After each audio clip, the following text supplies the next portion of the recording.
പത്തനംതിട്ടയിൽ ചെന്താമര സെല്ലിൽ ഭീഷണിപ്പെടുത്തിയ കൊലക്കേസ് പ്രതി അറസ്റ്റിൽ. ഓമലൂർ സ്വദേശി സാംകുട്ടിയാണ് പോലീസ് അറസ്റ്റ് ചെയ്തത്. കൊലപാതക കേസിലെ സാക്ഷിയെ ഇയാൾ കഴിഞ്ഞ ദിവസം കൊല്ലുമെന്ന് ഭീഷണിപ്പെടുത്തിയിരുന്നു. 24 എക്സ്ക്ലൂസീവ്.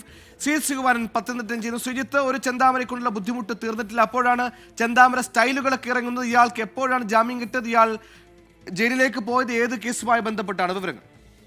2019 ഒരു യുവാവുമായി ബന്ധപ്പെട്ടുണ്ടായ അടിപിടി പിന്നീട് അതൊരു കത്തിക്കുത്തിലേക്ക് മാറുന്നു. ആ യുവാവ് മരിക്കുന്നു. അങ്ങനെ ഒരു കേസിലാണ് ഈ സാംകുട്ടി, ഓമല്ലൂർ സ്വദേശിയാണ് സാംകുട്ടി. ഏതാണ്ട് ഇപ്പോൾ ഒരു 45 വയസ്സോളം പ്രായം കാണും. എന്തായാലും ഈ സാംകുട്ടിയെ അറസ്റ്റ് ചെയ്തു പോലീസ്. ഏതാണ്ട് ഒരു 8-9 മാസത്തിനുള്ളിൽ തന്നെ ജാമ്യത്തിലിറങ്ങി. കാര്യമായ ജാമ്യവ്യവസ്ഥ ഒക്കെ ഉണ്ടായിരുന്നു. പിന്നീട് അത് ഹൈക്കോടതിയിലും മറ്റും പോയി അത് ജാമ്യവ്യവസ്ഥയിൽ ഇളവ് നേടി. പക്ഷേ ഭീഷണി തുടർന്നുകൊണ്ടിരുന്നു എന്നാണ് ഈ സാക്ഷികളടക്കമുള്ള ആളുകൾ പറയുന്നത്. വിചാരണ അടുത്തിടെ ആരംഭിക്കാനിരിക്കുന്നു എന്ന വിവരം ലഭിച്ചതിനെ തുടർന്ന് സാക്ഷികളെ സ്ഥിരമായി ഭീഷണിപ്പെടുത്തുന്നതെന്നാണ് പരാതി. അത് കത്തി കാണിച്ചടക്കം ഭീഷണിപ്പെടുത്തുന്നുവെന്ന് ഉള്ള പരാതി ഉണ്ട്. കഴിഞ്ഞ ദിവസം ഇത്തരത്തിൽ കൊല്ലുമെന്ന തരത്തിൽ ഭീഷണിപ്പെടുത്തിയിരുന്നു. ഉടൻ തന്നെ ഈ ചെന്താമര കേസൊക്കെ നിലവിലുള്ളതുകൊണ്ട് സാക്ഷി പെട്ടെന്ന് തന്നെ പോലീസിനെ വിവരം അറിയിക്കുകയായിരുന്നു. മുഖ്യ സാക്ഷിയാണ്.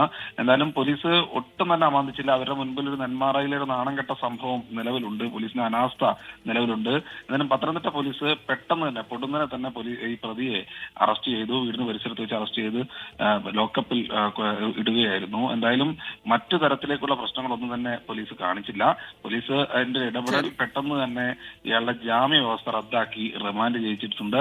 എന്തായാലും ഇനി കുറച്ചു ദിവസം അകത്ത് കിടക്കേണ്ടി വരും. പുറത്തിറങ്ങി വരുന്ന സമയത്ത് കൂടുതൽ ജാമ്യ വ്യവസ്ഥകൾ, അത് ഓമലൂരിലേക്കും പത്തനംതിട്ടയിലേക്കും പ്രവേശിക്കരുത് എന്നടക്കമുള്ള കൂടുതൽ ജാമ്യ വ്യവസ്ഥകളുമായിട്ട് പുറത്തേക്ക് ഇറക്കി വിടാനാണ് തീരുമാനം. എന്തായാലും ഇപ്പോൾ നിലവിൽ ചെന്താമര സ്റ്റൈലിലുള്ള ഒരു സംവിധാനത്തിന് സാംകുട്ടിക്ക് കഴിഞ്ഞില്ല എന്ന് മാത്രമേ ഉള്ളൂ. സുഹൈൽ, ഇനി ജാമ്യ കാലാവധി ചിലർ മറ്റൊരു കൃത്യത്തിലുള്ള ഒരുക്കമായൊക്കെ കരുതുന്നവരാണ്. ജാമ്യത്തിലിറങ്ങുന്നവരെ കൃത്യമായി മോണിറ്റർ ചെയ്യുന്നതിൽ ഒരിക്കലും ഇനി ഒരു വീഴ്ച ഉണ്ടാവാൻ പാടില്ല.